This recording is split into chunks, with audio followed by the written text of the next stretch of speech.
Bob, thanks so much for talking to us today. And tell us, what made you pick that July 11th start date more than a month after the other Orlando parks?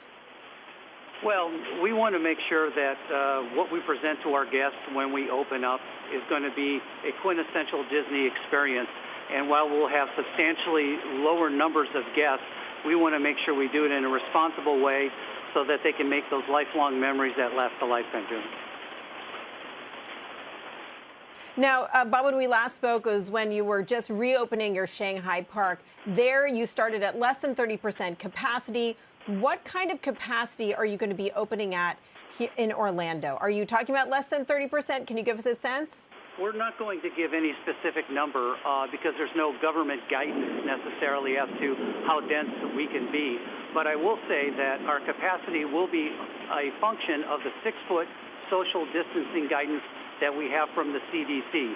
So the number of people we put in the park will be a function of that calculation because we will always strive to maintain that 6-foot social distancing. I know you're awaiting approval by the governor for this plan, but do you expect to get specific guidance on capacity before you launch and as you start taking reservations and commitments for tickets? We do not expect to get that. I think that, the Walt Disney Company's got a long history of being very responsible. We were the first attraction-based group in Florida to close initially when COVID first hit. And I think there's a certain amount of trust in the brand and trust in the way that we operate that we'll do it responsibly and do it on behalf of both not only our guests but our cast. You just outlined a number of different steps that you're going to be taking to make the park safe, which sound very expensive. And we're talking about plexiglass, obviously the limited capacity. At what level of capacity do you expect this park to be profitable? Well, I had said earlier that we would not open a park unless we could at least cover our variable cost of operating and make a contribution towards fixed costs and overhead. And that is the case at Walt Disney World as well. So we believe that we'll be at least able to cover our costs of opening up our parks, but at the same time work then incrementally as either we become better at putting more folks inside the park or the guidelines loosen up a little bit. So we'll slowly but surely make baby steps towards improving the number of guests that we can accommodate in our parks while again always ensuring that we open up responsibly. And what kind of consumer demand are you expecting for your Orlando parks? Do you think all of these rules, the mandated masks, the temperature checks, could discourage your biggest fans from coming?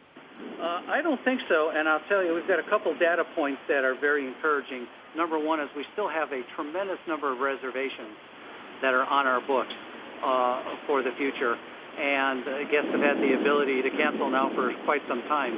So that plus the response that we've gotten not only in Shanghai, where we opened up a few weeks ago, but also from Disney Springs. Our receptivity has been tremendous. Particularly today, we went and opened up our owned and operated stores and restaurants inside Disney Springs, and the demand has been really, really encouraging. So I think the world is ready to get back to some magic, and Disney certainly can provide that magic. And I want to ask more about Shanghai, but first, I'm hoping you can give us a little sense of a window into the strength of the American consumer. Between the spending habits you've seen at Disney Springs over the past couple of weeks and the bookings you're seeing for the parks and hotels, how strong is consumer spending going to be over the next couple of months, at least at your properties? Well, I think that's going to depend on the category. Obviously, certain categories have been strong. I know our consumer products business has been very, very strong during this COVID period.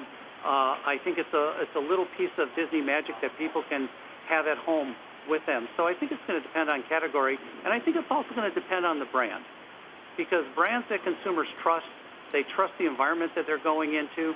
I think that makes a big difference. So I think Disney will be well positioned, at least within the categories that we compete in and operate in, to really exceed guest expectations no matter when they come or however they choose to experience our magic.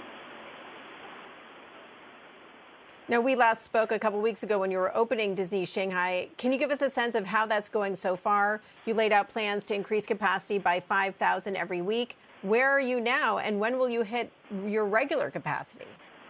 Well, right now we're still living within the guidelines of the 3 feet social distancing guidelines that is set up by the Chinese government.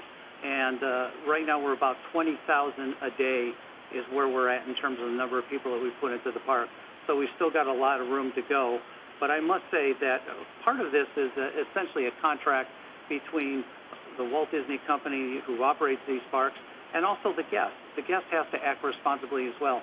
And I must say that our guests in China have been spectacular in terms of respecting that social distancing parameter, whether it's 3 feet or 6 feet. And I expect the exact same thing to happen here in Orlando when we open.